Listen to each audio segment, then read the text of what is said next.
Welcome to the AskHistorians podcast. I am very pleased today to be your host, Brian Watson, and we have a great episode about the nitty-gritty museums, being a historian in the public world, and all sorts of things like that. I think you will enjoy this episode thoroughly. Please do follow us on Twitter and Facebook at AskHistorians and support the podcast at patreon.com/AskHistorians, or at the very least leave us a rating review on iTunes or elsewhere and recommend us to your history nerd friends. Without further ado,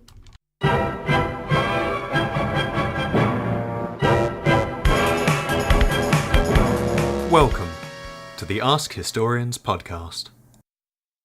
hello everybody. Today we are joined by AskHistorians user mimicofmodes, flaired in the history of Western fashion. She is better known to her friends and family as Cassidy Percoco, an independent historian of fashions, textiles, and material culture.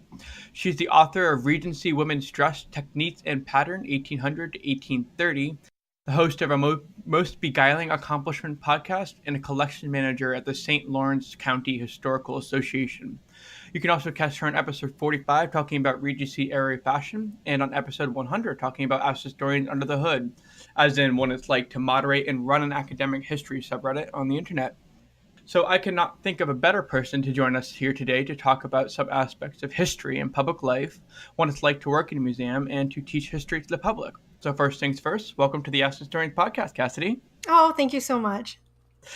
So I know you've talked about this before on episode 45, but to refresh me and the audience for a little bit, what really got you interested in history in the first place?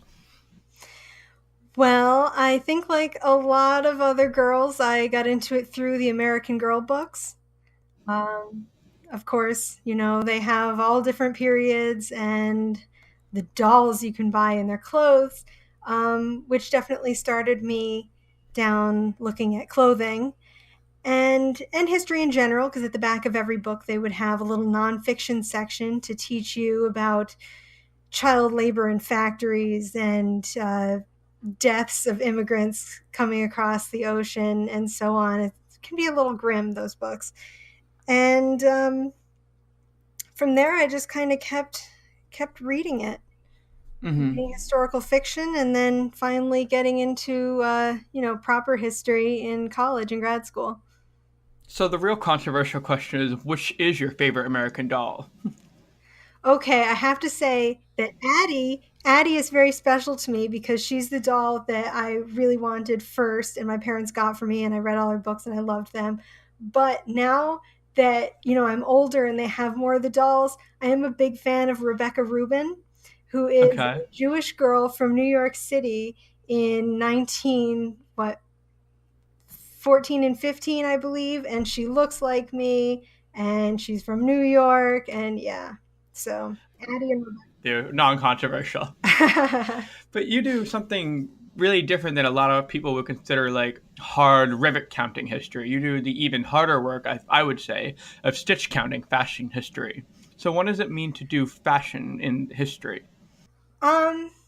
Well, you can sort of take it from two angles. There is the stitch counting, which I don't know if you're aware. Maybe I've told you this before. That's an actual term that people use in reenacting. Oh man, I thought I was clever. For the equivalent of rivet counting in, you know, sewing things. And it's got to have the right number of stitches per inch and all that kind of thing. So you do have the two aspects with the history of clothing that I really appreciate. You can look at it from the actual antique clothing side and study them pretty hardcore, as in Regency Women's Dress, my book, which goes into the nitty-gritty of construction techniques and the fabric used and the prints and so on.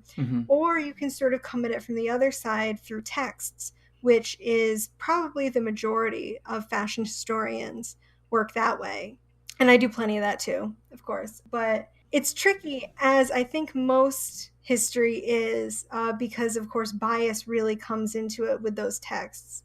And you really have to combine the study of the actual objects with the texts in order to quite get some of the bias. I think I see a lot of people take complaints about the corset at face value, or women fainting in fiction. That's actually a really good one because it comes up a few times on AskHistorians. People say, well, in fiction, women were always fainting, so why were they always fainting? And we always get people who say, well, because their corsets were so tight and they couldn't breathe, and so they were fainting all over the place. And it's like, well, actually, that's a literary tradition, and et cetera, et cetera, et cetera. Their corsets weren't that tight, Mhm. and so on. So you're saying a good way of doing it is to look at different sorts of sources. So what would your source would for you might be an actual dress? Yes, an actual piece of clothing is a source. A painting of a person wearing clothing is a source, or not wearing clothing, because you can use nudes of various periods to tell you a lot about what the fashionable or beautiful body was at that time. Or a novel that describes a character getting dressed, or an etiquette book that tells you what to wear when, or a diary that says, Hmm. I put on my best black serge to go to this funeral, or something along those lines. That's interesting to me because I do mostly book history. It is similar. We would look at a book and a painting, or look at somebody's diary saying like how I felt about this book, or look at the physical book and be like, oh well, it's made of this paper and these sort of stitching, so it came from this publisher. Yeah. Do you find that you said that sometimes you felt that it was better to do both the physical object and to look at book text? Why do you think that would end up with better results? Mainly because I see a lot of people who work strictly from the texts make mistakes, Hmm. that because they just don't realize that, actually, this sort of dress over here was fairly easy for somebody to get out of. So when you write in your book about material culture of the period that women were trapped in their clothing, you're missing out on the fact that dresses always open down the front with buttons at that time, or something along those lines. And working more with the actual objects can give you insights like that, or to realize that, oh, the 20-inch waist, another very, very popular pop history issue relating to fashion. People talk about the 20-inch waist and how having a small waist was ideal, and so on and so forth. But when you look at the actual dresses, you realize that the ones that have that very small waist also have every other dimension quite small, because they were worn by women who were just overall, usually short, petite, thin, Hmm. and so on. And you don't get that if you just read a text going, and all the women want 20-inch waists, written by some minister in the 1860s. Right. So yeah, it's almost like, oh, you by knowing those things, you can see that they haven't really done all of their homework, and it's a little embarrassing. I would say on your behalf. Yeah, yeah, it definitely is. There are times when I wish I could just send somebody a PM, and say, on page 67 where you said such and such, and actually it's like this. So, well, if we were to focus down narrowly on a topic today, what would you say a museum, like the Platonic idea of a museum, is? What is a museum to you? It's a good question. So a museum is a place that both entertains and educates. Hmm. A good exhibition should be something that you want to read for its own sake, not just because you're dutifully trying to learn about something. Hmm. It's also a place for the preservation of material culture. Hmm. And I don't know, I never know as much about like archival theory, because that's a totally different, which I'm sure you know more about Hmm. from book stuff. Uh, but, every museum has at least twice as much space of storage, as it does for display. Yeah. So you definitely have to take that into account when thinking about what a museum is. As much as we talk in the museum field, we talk about um, museums being there for the people. Hmm. They are also generally there for the objects as well. That's interesting. You use this term, and I think it's a really good way of explaining it: preservation of material culture. For people who don't know what material culture is, could you like kind of sort of explain it? I can try. I like to say material culture is stuff, and the way people think about stuff, and what stuff means to them. Mm-hmm. Stuff being anything physical. It can range from quite small artifacts that are just everyday things like hairpins or nails to actual rooms in houses Wow. and everything inside of them. And that's always what's really fascinated me in history for some reason. The actual objects that people used on an everyday basis and didn't necessarily think about specifically that much.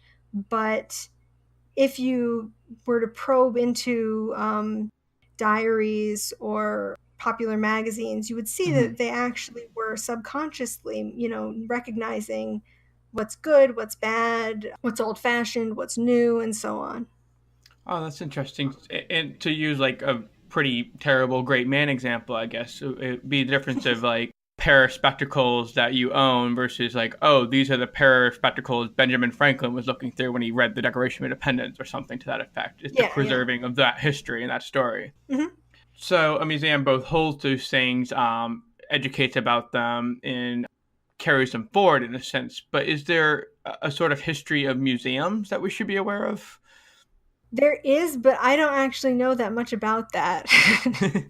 As far as, I mean, in general, like what I know about the history of museums tends to be based on personal experience Mm-hmm. of working in and interning in and visiting different museums. And you can really see how there used to be back in around the time of the bicentennial, Mm-hmm. a lot of focus on here is this stuff and you should be impressed by it just because of what it is. And, the labels could be very dense and wordy. And the point was, be respectful and come in and be prepared to just learn lots of things. And and over the past however many years it's been since the bicentennial now, people have changed the way we do things, Mm-hmm. and there's certainly a lot more focus on engaging the viewer, the visitor, trying to make them think, asking open-ended questions. Lately there's a lot of trying to use all senses, which I think is well intentioned, but my experience of going to new exhibitions that have things that you smell and things that you listen to, and sometimes it does come across as we're just doing it for the sake of doing it. They're doing it to meet the theory, not necessarily doing it in good taste. Yes. That's interesting. I hadn't actually considered how things might have changed from the bicentennial. I guess in what I would know of the history museums is like, oh, they came out of curiosity causes that gentlemen had in like Victorian England, and they'd have like, random objects they pick up that would include like natural history and art history and antiques. But I didn't even think about recently how much things have changed even since the bicentennial, in which you would have much. Would you say they have like much more of a worshipful attitude of look at what we made for you and worship it? Yeah, there's something at that. And there's also, I should have mentioned that, of course, around the time of the bicentennial, there was a lot more focus on great men of history. Mm-hmm. And, you know, pay attention to this. It's important because it's where he sat when he wrote that important thing. And, that kind of idea. Whereas now, there's a lot more emphasis on diversity, telling more stories. Mm-hmm. Back in April, I was very happy to go to the Museum Association of New York conference, and there were some great panels on how people have opened up their historic house museums. I think there was even a couple plantation museums that were discussed, and how people are trying to bring in all these other stories that are not just the man who owned the house at the top, and then his immediate family members. They get less than him, but they still get mentioned. And then, of course, servants and slaves get just about nothing. Wow.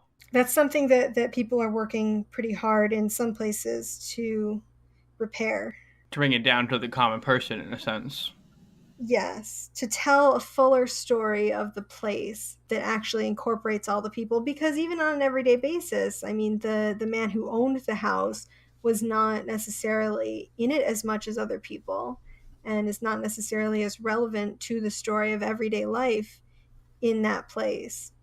So it it gives you a better look at what life was like instead of Mm-hmm. here's what's important on a political or economic basis. Kind of brings it down to like the common person. Here's how you can relate to it in your life, or even just I think a great main theory, as we have seen on Ask Historians, has done a lot of damage damage to people's understandings of history. So I think museums are taking that initiative to kind of bring it down to here's what actual people who actually lived did. Yes, definitely. So how does one become a hashtag museum pro? Are there things that you do if you're a listener and you want to work in a museum? So it's there's a bunch of different ways you can get there, but pretty much it involves taking a history major in undergrad and a master's degree in museum studies or public history. You can also do history for your master's. You can do just a bachelor's and maybe get in through that way. But generally speaking, right now the current wisdom is that you do something related to history in undergrad and then you go to grad school for museums. But at the same time, as with academia, but not quite as bad, there's a real shortage of museum jobs. So I would recommend listeners maybe have a good backup plan. Mm-hmm. These days, ever since the 2008 crash, a lot of museums stopped hiring, they laid people off, they had people work with much smaller departments. And even though the economy has kind of recovered, the museums have not really opened up those positions again.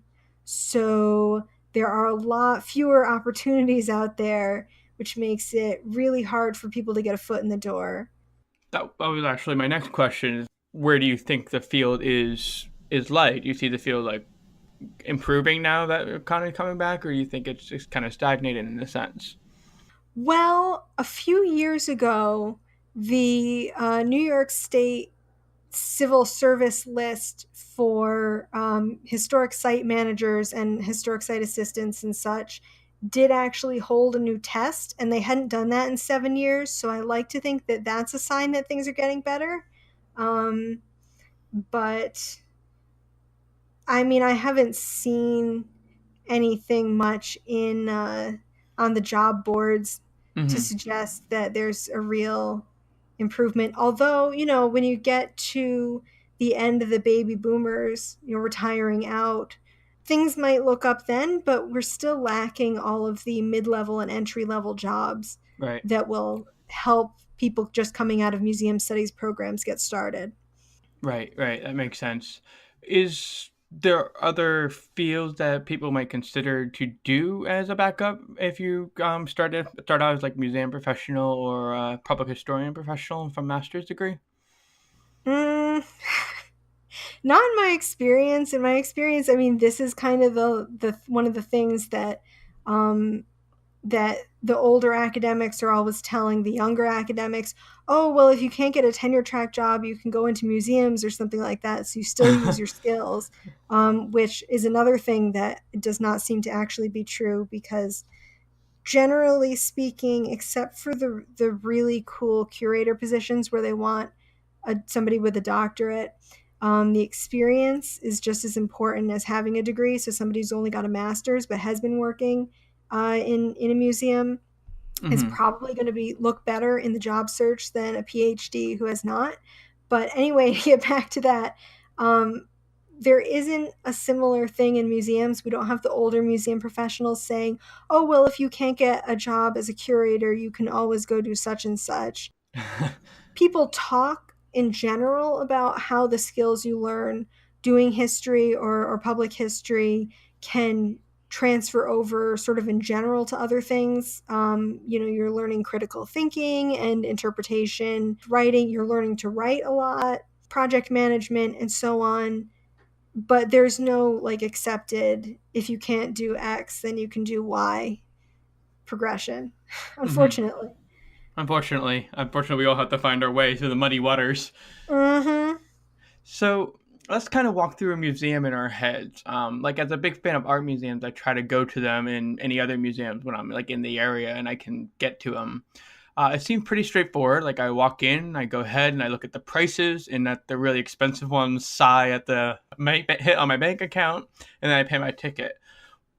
At the very basic, what's the point of the tickets? Where does the money go? And it's either in your museum or in a stereotypical museum. Well, in my museum, I'm happy to say we don't charge any admissions fees. Oh, But I'm coming right now.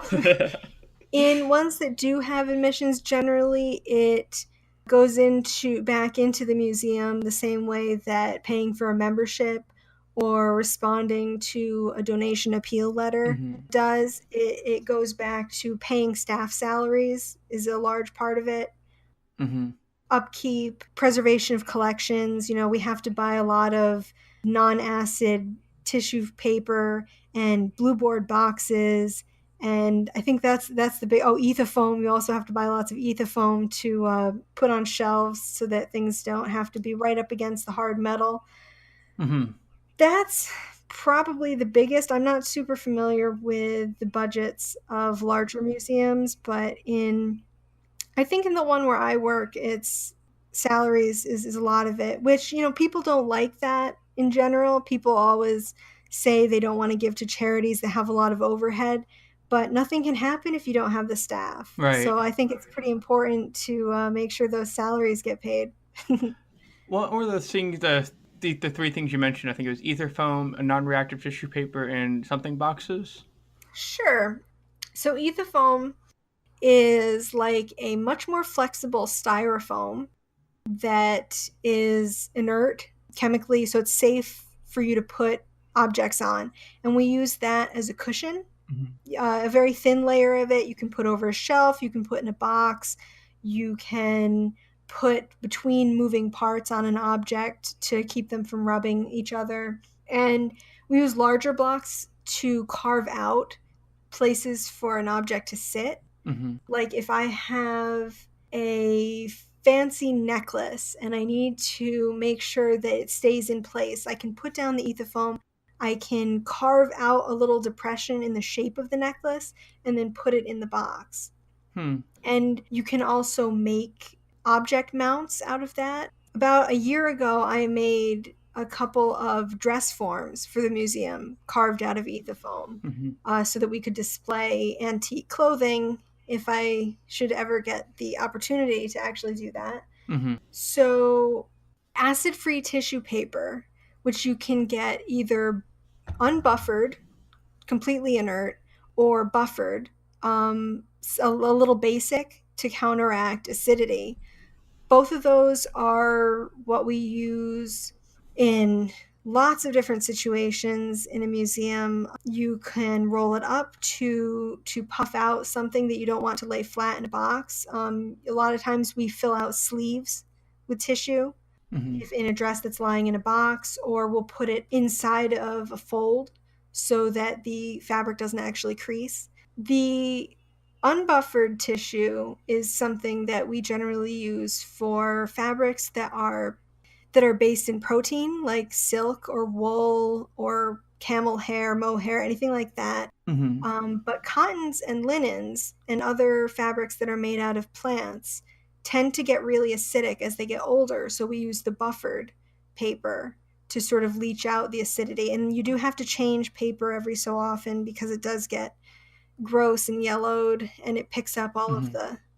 all of the stuff coming out of the fabric, which is a problem in a lot of smaller museums because there just isn't the time to do a full inventory every so often and refresh these things. I recently pulled out some paper from a shoe that had been in there since probably the 70s.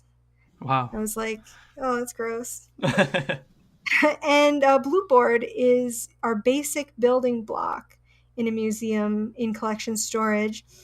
It's also inert, like the tissue paper, to protect the objects against acidity. Like a regular cardboard box is going to become acidic Oh, wow. after I don't know how many years. So you don't want to keep anything archival in just a regular cardboard box. You want to put it in a nice blue board box. And a lot of the time, we actually buy it just as a huge sheet of corrugated blue board, and you learn how to cut that out into a box in grad school. And probably you can learn on the job too, obviously. But so every museum has quite a lot of these three things, and that's our usually our big collections. So yeah, that's usually our big spending on materials and collections care.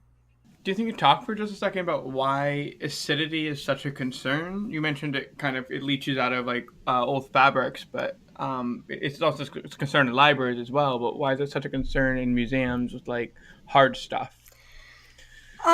Well, obviously there are some items that the acidity doesn't matter as much. Mm-hmm. China and farming implements and so on, and you'll find lots of those in every local history museum. But with fabrics and other items that can deteriorate more easily, the acid can discolor them. It can help holes wear into it faster. It's bad stuff. I'm not sure what else. The chemically, I'm not a big chemical person. Okay, that makes sense. It just like it's bad stuff, and you have to use the right materials to get away, keep things in nice condition. I guess the next step in our imaginary museum tour is you have your ticket. You've been told when the tour groups are, and then you walk into the museum proper, into like the first room. And I think immediately, an average visitor noticed two sources of distinctions: permanent collections and special exhibits. So, what's the distinction between those things? So, usually for a permanent or semi permanent exhibit, it's something that is seen as very basic to whatever the theme of the museum is. Like in my museum, St. Lawrence County Historical Association, we have a semi permanent exhibit in the first room that you walk into, um, that covers sort of the basic themes of St. Lawrence County. There's a section Mm-hmm. on business, a section on agriculture, tourism, because it used to be quite big for people to come up here on the St. Lawrence. Mining, there's a lot of mining around here. This sort of gives people an introduction into what the museum's about. In Mm-hmm. in a local museum in the Albany area, you might find an exhibition on the history of colonization of the area, from the Dutch through the English. You might find in an art museum sort of their general old masters or the painters who came from that area, something that they feel is important enough and basic enough that you should probably see, and should be Mm-hmm. probably be kept out for people to see. Whereas a special exhibition is something that the curator worked on, for 6 months ahead of time, coming up with all the captions, and it's something that is of interest and is, how do I want to say this? This is you're making me think about things I've never really thought about, and I'm like, how to put this in words. Special exhibit is not so basic. It's there to teach you about something new, but maybe isn't so fundamental to whatever the theme of the museum is. Instead of being about the Hudson River School, like at the Albany Institute in Albany, New York, Mm-hmm. they always have the Hudson River School paintings out, but they might do a special exhibition on a recent artist or on um I was gonna say like a new painting they found or um something.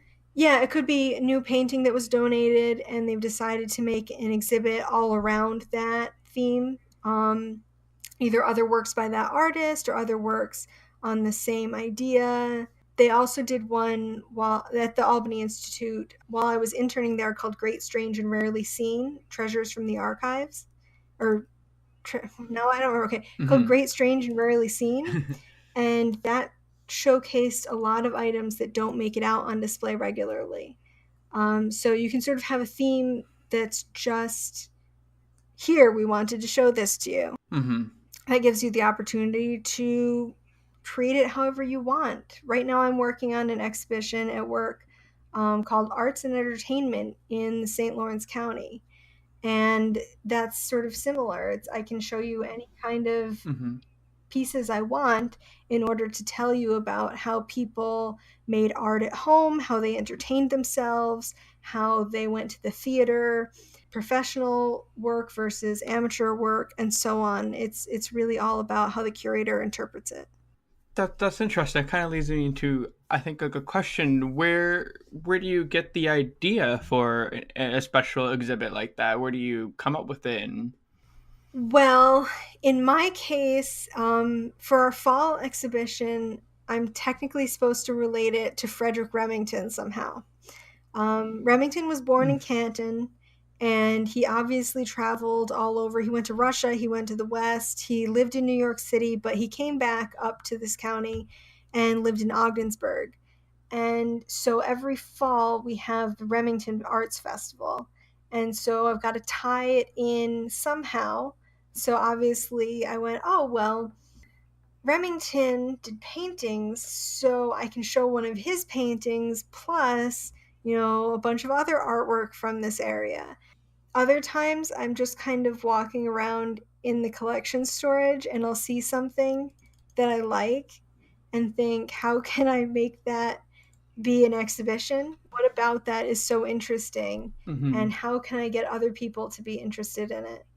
Speaking of like those archives, who owns the material? Is it always owned by the museum? Nope. I tend to mostly work with what's owned by the museum because it's simpler and we're a very small staff. So, simpler is good. But in a larger museum, there will often be loans that are borrowed from other museums or from people who just own artwork or historical artifacts privately. And these can be really good for the exhibition because they help tie in with another institution. Hmm. And maybe they'll bring people from that institution to your museum, or maybe people will come from your museum and want to go see that other one. And so you've made a nice little synergistic combination. Hmm. Like when somebody like privately loans it, do they usually come with like legal issues, or like how like I'm trying to imagine, like, oh, if I have a painting, I'm gonna give it over to local art museum X, or if I have a gun or something, and or a dress or something, I want to give it over. This is my grandmother's dress. Are museums required to insure these things to protect them? I don't believe there are any like top-down imposed requirements. It's more about what does the lender want and what is in your policy. If you have it in your policy, your museum's loan policy, that individuals who loan something to the museum must insure it themselves, then obviously it's on them. Or you might say loaned objects will be covered by the museum's insurance, and then you do have to, there might be a requirement for security from the person loaning it. That's not really an issue for us, but in a big art museum, if they were to be loaned, a Monet or something like that, then there would probably be some requirement about a guard must be stationed here and here, and you have to have one of those sensors that buzzes at you if you stand too close to the painting, that sort of thing. But it's all pretty much on a case by case basis for each museum. And that's just kind of like, again, maybe a little armchair psychoanalyzing, but what do you think's in it for private owners who either give or donate something to museums? I think it's probably different for each one. For some people, it may be that they want people to recognize how cool they are for having had that. Um, but I think in most cases, it's that they want to share it with people. And if they're just Hmm. loaning rather than actually donating it to the museum, then I mean, it's because they want to keep it at the end of the sharing. But I think most of the time it's done out of a positive emotion. Although I do have to say that I don't have much experience with lenders, Hmm. and obviously in a big museum, it's going to be different than people loaning something to my museum. Where does this material in your museum generally come from? Old donations or stuff that you guys have purchased? Mostly stuff that has been donated to us. We don't do much purchasing, and in general, museums don't. Just because what money we have does need to be spent on other items in the budget. Um, But I think a lot of history museums probably have so much in their own collections that it comes in more if you're doing a really specific exhibition, where you're trying to show objects from all different towns in your county, for instance, and so you need to find things from other places, and maybe that does mean purchasing or getting something on a loan. But most of the time, it's stuff that's been donated, because people just donated so much stuff to museums in the past. I think a lot of people who work in history museums, especially local history museums, have a ton of objects that were donated around the time of the bicentennial, when people were thinking about history a lot. Mm-hmm. And there's a big upsurge in donations in the late 70s and the early 80s. And so you will have more stuff than you know what to do with as a result of that. So, to bring us towards a sort of conclusion, what do you think is important about museums in today's world? What can they teach us, and what should we learn from them? That's a good question. Different museums can teach different things. I think in general, though, they can teach us empathy, or exercise our empathy, either in an art museum that is showing contemporary art made by immigrants, which is an exhibition. Oh, who did that? Mm-hmm. Which is an exhibition that a museum did, and it makes you think this art was actually made by somebody who came here from another country, and maybe does that affect how I feel about immigrants? Or in a history museum, making you connect with individuals. If I tell you, so in this house in 1900, this husband and wife lived here, and they had one baby, and they had one servant, and her name was Rebecca, and she actually moved to this area from New York City, and blah blah blah. That makes you think more Mm-hmm. about those people as individuals and not just as names. So I do think empathy is the big one, and that's what most museums these days are starting to feel a responsibility toward, not just teaching you about the past or teaching you about movements in art history or something along those lines, but actually having a sort of social activism bent. And it's, of course, bringing lots of backlash, but it's pretty important. And Mm-hmm. I think we'll see more and more museums really explicitly acknowledge that in the future. On a personal level, do you think your engagement with Ask Historians also is tied to that notion of empathy? Oh, definitely. So many of the questions that Ask Historians are based on people thinking about historical figures as people.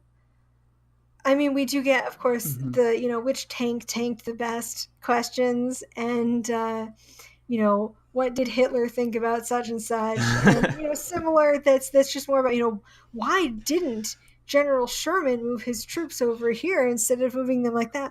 But I think we do get a not insignificant number of questions that are based in people really thinking about people of the past as humans. And, I get the questions about, I'm super hot today. How did people live like this before air conditioning?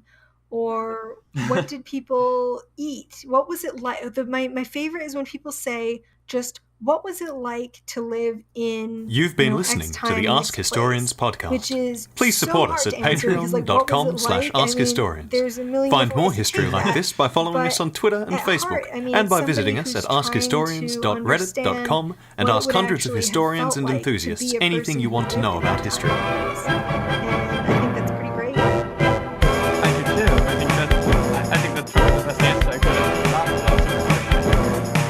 So I just want to thank you for taking the time to sit down with us and talk talk about this. I think you've given us a great overview of like what museums are and their importance, and even down to the practical aspects of the materials.